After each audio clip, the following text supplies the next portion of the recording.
7টা লগোৱা হৈছে 2014 চনত মই ব্ৰিফ এবাৰ কৰি দিব বিচাৰিছোঁ ইলেকশ্যন প্ৰেডিকশ্যন 2014 চনত প্ৰথম আৰম্ভ হৈছিলে 2014 চনত 2019 চনত 2021 চনত তিনিটা বাৰতে 100% শুদ্ধ হৈছিলে আৰু আমাৰ পাছফালে এয়া আমি প্ৰত্যেকবাৰৰ কাগজবোৰ অৰিজিনেল ডকুমেণ্টবোৰ ইয়াতে আজি সযতনে আনিছোঁ 2014 চনৰ 2019 চনৰ 2021 চনৰ 21 চনত খালি মোৰ সৰু এটা ডাউটফুল আছিলে এই 1± দিছিলোঁ অসম জাতীয় পৰিষদ সেই সময়ত দুলু আহমেদ ডাঙৰীয়াৰ চিটটো মই অলপ আশা কৰি আছিলোঁ যি নহওক সেইটো তাৰ বাহিৰে আনবোৰ প্ৰত্যেকটো মিলিছিলে আৰু এইটো মেজিকেল প্ৰেডিকশ্যন অসমত ইমান বৃহৎ ৰূপত প্ৰথমবাৰৰ কাৰণে কৰা হৈছিলে সংবাদ প্ৰতিষ্ঠানৰ যিসকল মুখ্য সম্পাদক ডাঙৰীয়াসকল আছে সকলোৱে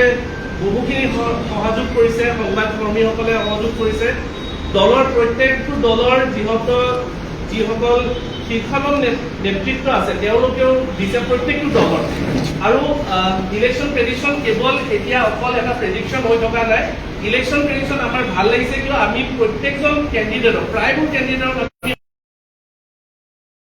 জয় হৈছে তেওঁলোকে খোলা মনেৰে বহুতে কৈছে যে এই যি মেডিকেল প্ৰেডিকশ্যনে তেওঁলোকে গণনাই বা ক'ত কি দুষ্কৃতি আছে তেওঁলোকে সহায় কৰিছে তো সেয়েহে বাকচটো ইমান দিনে গুৱাহাটী প্ৰেছ ক্লাবত আছিলে যোৱা 3টা বাৰ আমি 25 দিন বা 30 দিন আগতে আমি বাকচ বন্ধ কৰোঁ কিন্তু এইবাৰ যিহেতুকে ইলেকশ্যন কমিশ্যনৰ নিৰ্দেশনা আছিলে কোনো ধৰণৰ এনেকুৱা কাৰ্য কৰিব নোৱাৰে সেই নিৰ্দেশনাক সন্মান জনাই আমি বাকচ সেই নিৰ্দেশনা শেষ হোৱাৰ মৰ্মেই আমি লগে লগে 2 তাৰিখে বন্ধ কৰিছিলোঁ বাকচ প্ৰেছ ক্লাবৰ কাৰ্যালয়ত আছে তাৰ পৰা মই আনিবলৈ অনুৰোধ জনাইছোঁ যিকোনো প্ৰেছ ক্লাবৰ বিষয়ববীয়ে বাকচটো লৈ আহিব আৰু আপোনালোকৰ সন্মুখত বাকচটো তোলা হ'ব একেবাৰে স্পষ্ট ৰূপত আমি বস্তুখিনি কৰিব বিচাৰিছোঁ কাৰণ ইয়াতে অথেণ্টিচিটিটো খুব ডাঙৰ কথা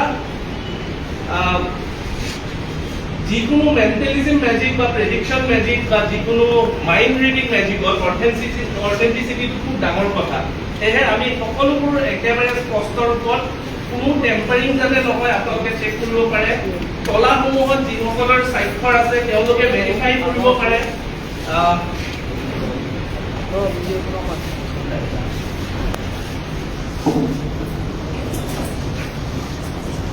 তলাসমূহৰ যিবোৰ স্বাক্ষৰ আছে এবাৰ যাতে ভেৰিফাই কৰিহে যাতে তলাবোৰ খোলে এইটো সেই বিশেষ বাকচটো আৰু চাবি আপোনালোকৰ হাতত গতাই দিয়া হৈছিলে কেৱল এগৰাকী অনুপস্থিত আছে কাৰণে তেওঁৰ চাবিটো গুৱাহাটী প্ৰেছ ক্লাবত জমা দি গৈছিলে তেওঁ আহিব নোৱাৰা বিশেষ কাৰণত তেওঁ ডিউটি আজি বেলেগত কৰিছে আমি আৰম্ভণি কৰিব বিচাৰিছোঁ আৰু এই আৰম্ভণি কৰাৰ পিছত আজি সকলোকে আজি চতুৰ্থবাৰ আৰু বোধ কৰোঁ এইবাৰ মোৰ শেষবাৰৰ বাবে মই মেজিকেল প্ৰেডিকশ্যন কৰি আছোঁ আৰু শেষবাৰৰ বাবে আমি এই মেজিকেল প্ৰেডিকশ্যনৰ এই যি ধাৰা কিমান সত্য হয় মই ছাছপেন্সটো ভাঙি নিদিওঁ আমি এটা এটাকৈ প্ৰথম তলা খোলাৰ আৰম্ভ কৰিব বিচাৰিছোঁ আৰু তলা খোলাৰ আগতে যিহেতুকে আজি আমাৰ বিশিষ্ট অতিথি দীপ্তিমণি শইকীয়া ডাঙৰীয়া আহিছে তেওঁক ফুলাম গামোচা এখন শৰাই এখনেৰে আমি সন্মান যাচিব বিচাৰিছোঁ তেওঁ আহি আমাৰ মাজত উপস্থিত হোৱাৰ কাৰণে অথেণ্টিক হ'ব লাগে আমি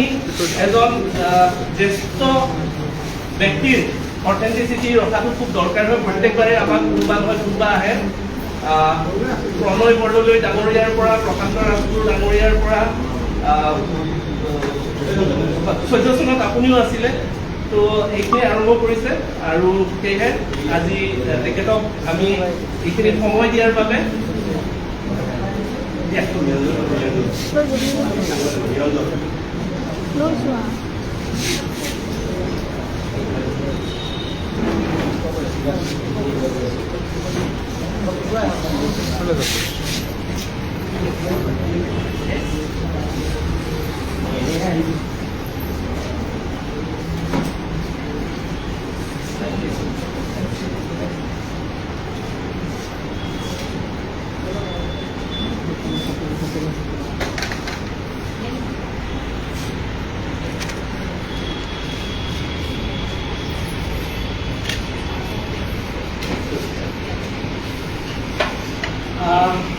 এতিয়া আমি বাকচটো খোলাৰ প্ৰক্ৰিয়া আৰম্ভ কৰিম।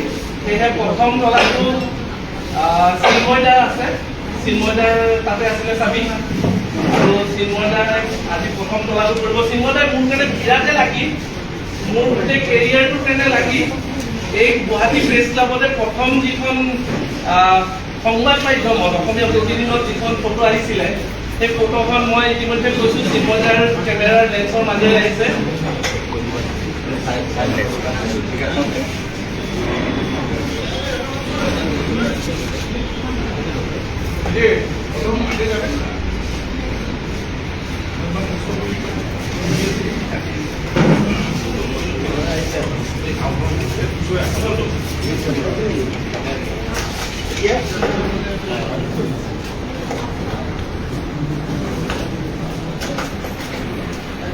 প্ৰথম তলাটো খুলিলে আৰু দ্বিতীয় তলাটোৰ চাবি কাৰ্ডাল আছিলে, ইলিয়াছৰ তাতে আছিলে। ইলিয়াছক আহিবলৈ অনুৰোধ জনাইছোঁ। স্বাক্ষৰ চেক কৰিলে হ'ল, কোনোবা ধৰণৰ টেম্পাৰিং হৈছে নেকি চালে হ'ল, কাৰণ আমি যেনেকে স্বাক্ষৰ কৰিছে যেনেকে মানে তলা আছে চেক কৰিলে হ'ল, নিজৰ ছবি ছেটিছফাইড হ'লে খুলিলে হ'ল। কোনো ধৰণৰ ইয়াতে একো কৰা নাই। বিগত 12 বছৰে এনেকুৱা ধৰণৰ কাৰ্য কেতিয়াও হোৱা নাই, সেইকাৰণে নিশ্চিন্ত মনে চাবি খুলিব পাৰে। 3 নম্বৰ চাবিটো যাৰ তাত আছে হাতো হ'লে হ'ল। 2 নম্বৰ খুলিব পাৰে। 2 নম্বৰ খোলা হৈ গৈছে। 3 নম্বৰ আমাৰ ভইচ 365ৰ প্ৰতিনিধিৰ লগত আছিলে। চেক কৰিলে এইখিনিতে মই জনাব বিচাৰিছোঁ যে এই বাকচটোৰ ভিতৰত কেৱল বাকচটো খুলিলে যে আমি পাম, পূৰ্বতে যিসকল আহিছে তেওঁলোকে জানে বাকচৰ ভিতৰত আৰু বাকচ আছে, বাকচৰ ভিতৰত আৰু বাকচ আছে, তাৰপিছত এটা সৰু চিলিণ্ডাৰ আছে।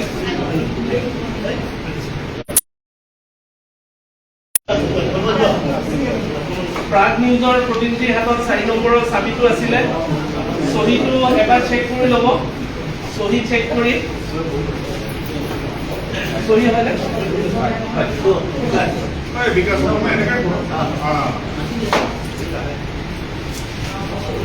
মই এই গোটেই প্ৰক্ৰিয়াটোত অলপ দূৰত থাকিবলৈ চেষ্টা কৰিম।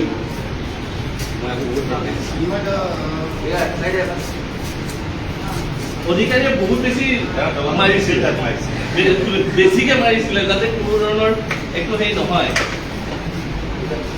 অ'কে, 5 নম্বৰটো ফাতেমা আহিছিলে। ফাতেমা আজি অনুপস্থিত, সেইকাৰণে কি কয় প্ৰেছ ক্লাবৰে বিষয়ববীয়াৰ হাতত চাবি দি গৈছিলে। তথাপিও ফাতেমাৰ চহীটো এবাৰ কনফাৰ্ম কৰি খুলিব পাৰে।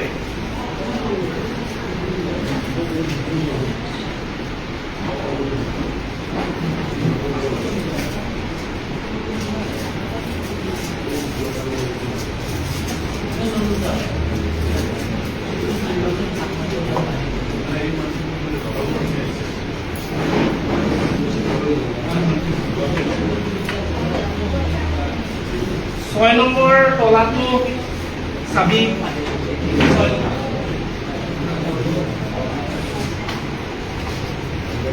ND24ৰ হাতত আছিলে 6 নম্বৰ তলাৰ চাবি।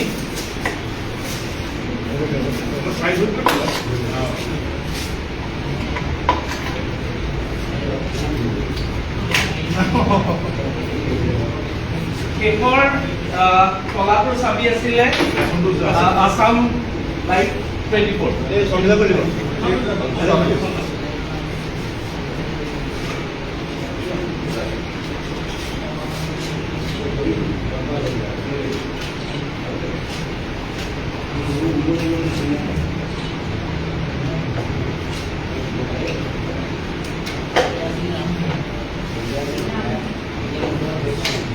প্ৰত্যেকটো তলা খোলা হৈছে। এখন কিন্তু মই তলত আৰু ক'ব বিচাৰিছোঁ, কাৰণ যিহেতুকে বাকচৰ পিছত বাকচ ওলাব আৰু এই বাকচটো এতিয়া খুলিব পাৰে। এইখিনি সময়ৰ পৰা মই এই বাকচটোৰ বেছি ওচৰলৈ নাযাওঁ, কাষলৈ নাযাওঁ, আৰু মোৰ হাতত যাতে কোনো ধৰণৰ কিবা মই পিছত ভৰাব পাৰোঁ বা এনেকুৱা ধৰণৰ টেম্পাৰিঙৰ আশা যাতে নাথাকে, সেয়েহে মই আঁতৰত থাকিম। খালি মই ষ্টাৰ্ট কৰি যাম। ঢাকনিখন খুলি ল'ব পাৰে, ভিতৰৰ পৰা বাকচ এটা আছে, সেইটো দাঙি উলিয়াব লাগিব। অলপ তেৰা কৰি ল'ব লাগিব। ইয়াৰ ভিতৰত এটা বাকচ আছে, এইটো এনেকে দাঙি উলিয়াই আনি তলত থৈ দিব পাৰে। এতিয়া তাৰে ভিতৰত এটা চাবি আছে, অলপ সময় আপুনি চাবিটো নিপিনে দি থৈ দিয়ক। চাবিটোৰ কাৰণটো কোনোবা আৰু এজন আহিব পাৰে নেকি মোৰ সময়ত? আপুনি আহি যাওক, আপুনি অলপ সময় কাৰণে চাবি যিটো ওলাইছে সেইটো ধৰি দিব। ইয়াতে আহি যাওক, ওপৰলৈ আহি যাওক। এতিয়া নিপুণ দাক ৰছীটো খুলিবলৈ অনুৰোধ জনাইছোঁ। প্ৰত্যেকটো ৰছী খুলিব পাৰে। ৰছীৰে আমি সযতনে আমি বন্ধ কৰি ৰাখিছোঁ আৰু ৰছী টানি উলিয়াই দিলে হ'ল। ইয়াৰ ভিতৰত এইটো বাকচ খুলিলে ইয়াৰ ভিতৰত আৰু এটা বাকচ পোৱা যাব। সেই বাকচটো উলিয়াব মানে বহুকেইটা বাকচৰ তৰফ আছে। এই বাকচটো আপুনি অলপ টাইটকে আছে, গজা মাৰি থোৱা আছিলে, যাতে উলিয়াই দিব পাৰে। এতিয়া সেই বাকচটো আপুনি অলপ সময় ধৰি ৰাখক। মই সেইখিনি সময়লৈকে যোৱাকালিৰ শেষ ৰিপৰ্টটো মই দুই এজনক দিব বিচাৰিছোঁ ফৰ ৰেফাৰেঞ্চ মই দিব বিচাৰিছোঁ। দুই এজনে ৰাখিব পাৰে। এইবাৰৰ ইলেকশ্যনৰ ৰিজাল্ট যদিও আমি সকলোৰে মনত আছে, তথাপিও দুই এজনক মই ৰেফাৰেঞ্চ হিচাপে দিব বিচাৰিছোঁ। কোনোবাই যদি ৰাখিব বিচাৰে আপোনালোকে মিলাই চাব লাগিব, সেয়েহে আপোনালোকে ৰেফাৰেঞ্চ হিচাপে ৰাখিব বিচাৰে। এই বাকচটো খোলাৰ আগতে এটা বিশেষ অনুৰোধ কৰিব বিচাৰিছোঁ। যিসকল ইয়াতে আছে, যিসকল সাংবাদিক বন্ধু আছে, সকলোকে কৰিব বিচাৰিছোঁ যে অসম দেশ যাদুৰ দেশ সেইটো কেৱল যাদুৰ স্বাৰ্থত এই কাৰ্যটো আমি কৰিছিলোঁ। বিগত 12 বৰ্ষ এই তিনিটা বিশেষ মানে 12 আৰু এইবাৰ 4ৰ্থবাৰ। ইয়াতে কোনো ধৰণৰ পলিটিকেল কোনো এজেণ্ডা বা পলিটিকেল কথা নাই। আমি যাদু যাতে প্ৰচাৰ কৰিব পাৰোঁ, অন্তঃৰাষ্ট্ৰীয় স্তৰত আমি এনেকুৱা যাদু যাতে প্ৰমোট কৰিব পাৰোঁ। এটাই বিশেষ অনুৰোধ যে আপোনালোকে এনেকুৱা ধৰণৰ যাদু যদি বেংগলোৰ বা দিল্লী বা মাদ্ৰাছ বা কলকাতাত হয়, তেতিয়াহ'লে G news, star news, Republic TV এনেকুৱা ধৰণৰ যিবিলাক নেশ্যনেল প্লেটফৰ্ম আছে তেওঁলোকে বহুত ডাঙৰ হাইলাইট কৰে আৰু এইটো ডাঙৰ খবৰ হৈ পৰে এনেকুৱা ধৰণৰ কামে। কিন্তু অসমত হোৱাৰ লগে লগে এইটো ধৰক আমি কোনো ধৰণৰ নেশ্যনেল প্লেটফৰ্ম এটা নাপাওঁ। আমি তথাপিও যিসকল সংবাদ মাধ্যম আছে যাদুক জীয়াই ৰাখিছে তেওঁলোকে এই বাতৰিটো যাতে মৰ্যাদা সহকাৰে ভালকৈ আপোনালোকে প্ৰচাৰ কৰিব বুলি সকলোকে অনুৰোধ জনাইছোঁ। আমি শেষ পৰ্যায়লৈ গৈ আছোঁ। এইটোও খুলিব পাৰে। ইয়াৰ খোলাৰ পিছত এটা চিলিণ্ডাৰ ওলাব, সকলোকে দেখুৱাব পাৰি। ইয়াৰ ভিতৰত এটা চিলিণ্ডাৰ আছে। আমি 3 তৰপীয়া সুৰক্ষাৰ ভিতৰত ৰাখিছিলোঁ। ইয়াৰ ভিতৰত এটা চিলিণ্ডাৰ আছে। সেই চিলিণ্ডাৰটোৰ ভিতৰত মানে চিলিণ্ডাৰটো আকৌ এনেই নাই, কিন্তু তলা মৰা আছে। এই বাকচটো থৈ ল'ব পাৰে তাত আৰু চাবিটোৱে আপুনি খুলি দিব পাৰে। সেইটোৱে যাব পাৰিব, আপুনি চাবিটো খুলি দিব পাৰিব। এইখিনি গুচালে ইয়াতে এটা তলা লগোৱা আছে, সৰু চিলিণ্ডাৰ আছে, চিলিণ্ডাৰ সদৃশ। যিসকলে পূৰ্বতে তিনিবাৰ দেখিছে নিশ্চয় জানে যে এই চিলিণ্ডাৰটোৰ ভিতৰতে আমাৰ সেই বিশেষ দলিলখন মই ভৰাই থওঁ।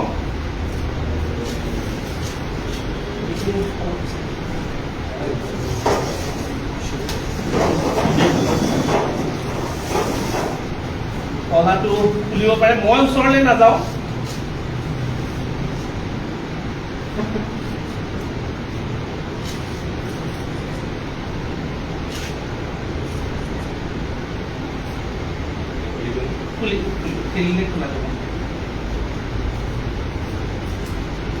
তলাটো খুলিছে। এডাল লাঠি আছে, সেইডাল উলিয়াই দিব পাৰে, সেইডাল থৈ দিব পাৰে।